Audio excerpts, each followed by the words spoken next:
Alo maliko kan anga folo be bela jele bi tarata do juin kalo kle wolonvla ambal ma obi amina kiberam la sama ore ka fo ko mali korsene law ma chama me ka la je ka fo ko ubina do ko korsene tala kawla duna ka fo ko mali jamana ale koni ye korsene jamana bay sabla dugu chama konne be mali kono ni ulu kon ka sene famba o koni bene do korsene ma wa fene kori be nya ubulo o dugun kon la famba o koni kita sigaso kadiolo joyla gani Senegal nunu ulu be ka yire ni wati laba nun konna kuni yelaba koni mado ko la ko ulu koni mena dobo uga korsene tawla niya takalaje ko geleyam kon kume ulu kan folo la ko okunye engrais songo geleye ko ga ko ni wati laba nun konna ko engrais yere kon tega soro nya seyam dete nyama oni oye mali furba chagera do mun kon ka baranye silendo kere ne ala korsene o koni sabatilima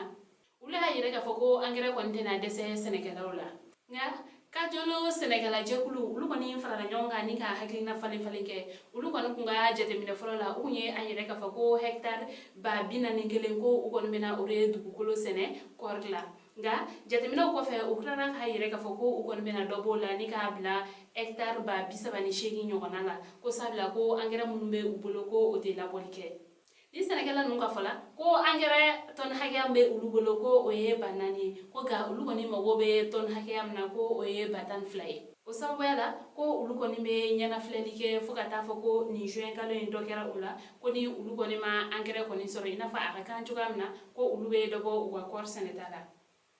kita korsene dugu fene ulue ayire ka foko ulugon be nyana fleli ke fukata foko juin kalo o koni kletan soro sabla ko o wati nun kon ba soro san o koni senatele ala koni o wati nun kon ya soro ka foko ulugon ma angere soro ko ulu fene bena dobo o ka korsene tawla kawla nuna ka fo ko ni Senegal nun ko o kon mago be angere chamana ko ga mun kon ngakele uma ko sebe ko o ye angere mun kon to ko ye ko urée koni o kon te uluga ni Senegal fen otna na seka nya o bulo ambal ma ni kibaron no mambulo kada okluga ani je aka kulo majala